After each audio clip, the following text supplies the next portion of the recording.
Happy Hippie the Vinyl Guy's having a contest. Let's get on it. Alright, so Happy Hippie the Vinyl Guy is having a contest. In brief, he wants to see a solo artist and the band that they came from. One from each band. He'd like to see at least 5.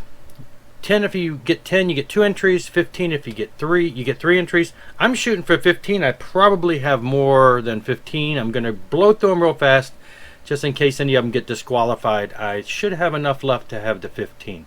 There are going to be some obscure ones in here that maybe some of you all don't know, but let's get right to it. So what list of Jeff's would be the same if we didn't have a little Neil Morse? Now Neil Morse is, I could have cheated and said here's Neil Morse, the solo album, and he's also a member of the Neil Morse band, but you know, that's kind of cheating because the Neil Morse band is sort of kind of a solo band.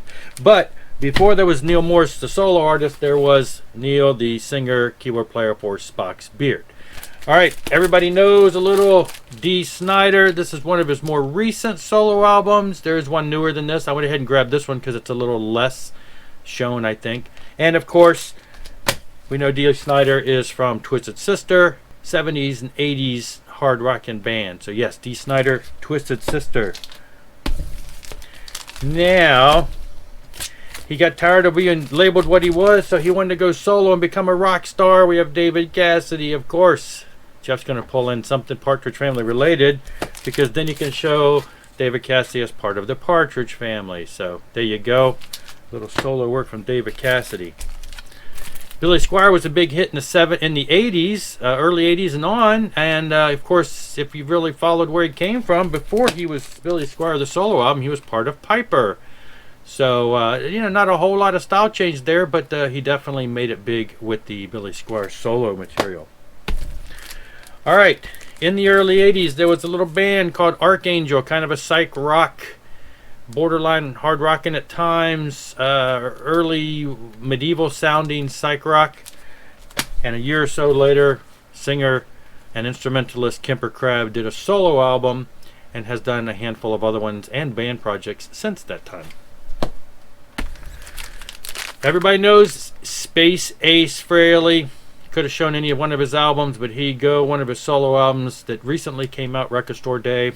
And of course, we all know he was a member of Kiss.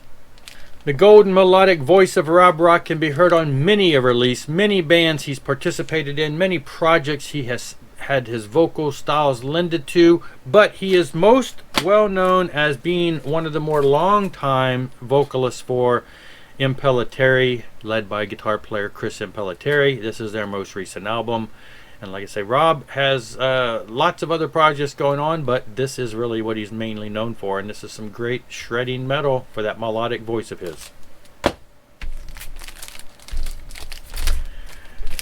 77 started off in the late 70s, early 80s as kind of a pop rock, punk pop type band. Then they went into more of an alternative feel. They have continued making great music to this day. And Michael Rowe is the guitar player, vocalist for the band, who has also released a couple solo albums. And I know I just put those in the opposite order. The smooth vocal stylings of Matthew Ward, one of the contemporary Christian's pop's singer stars. First was claimed to fame in Second Chapter of Acts along with his siblings. Vocal trio, lots and lots of harmonies, lots of great stuff. The master of the metal vocals, Ronnie James Dio, went solo after many bands he was in, but he got his early start in Elf, one of the early bands that later led to him becoming the band and him joining Ritchie Blackmore to become Rainbow. And of course we know he's in Sabbath, he's been in a lot of things, but solo artist who originally started in Elf, at least on the recording front. Brian Vollmer has a couple solo albums out. This is one of his newest, absolutely great blues-based hard rock. He is well known as the long-time, still ongoing vocalist for the Canadian metal band, hard rockin' band Helix. Also, great stuff that they've recently released. Terry Scott Taylor, kind of an offshoot album of pop sensibility, singer-songwriter at times, kind of a light rock Not too far off the mark, but a little off the mark from his band Daniel Amos. Longtime band of all kinds of different styles as they went through the years, as early stuff from country rock to later going into some real poppy and electronic type feeling stuff. Great stuff altogether. Brian Duncan turned pop, fun, exciting, thrilling, interesting pop type music. Was a longtime vocalist, keyboard player for Sweet Comfort Band, who also similar pop but has a lot more of a semi-jazz influence a little times, kind of an AOR, more on the pop side, but great stuff. Love Brian Duncan and all of his works. Everybody knows Sammy Hagar. He's done a lot of things. He's even been in the Van Halen band. So in the early days he went solo from Montrose. Ronnie Montrose Band is where he pretty much got his start recording the first 2 Montrose albums, and then he went solo, and the rest is history. Michael Sweet, one of those musicians that churns out more and more and more music. It seems like there's a never-ending barrage of great tunes from vocalist and guitar player extraordinaire Michael Sweet, who is most well known for his long tenure in Stryper. So yes, this is one of Stryper's biggest hits here. Stryper is still continuing to this day, and they are still putting out absolutely top-notch music. Ken Tamplin, great guitar player, vocalist. You can check him out online on YouTube. He's got a vocal academy. You can take classes and learn how to sing. He has a multi-octave, great, powerful voice and can teach you to sing similarly.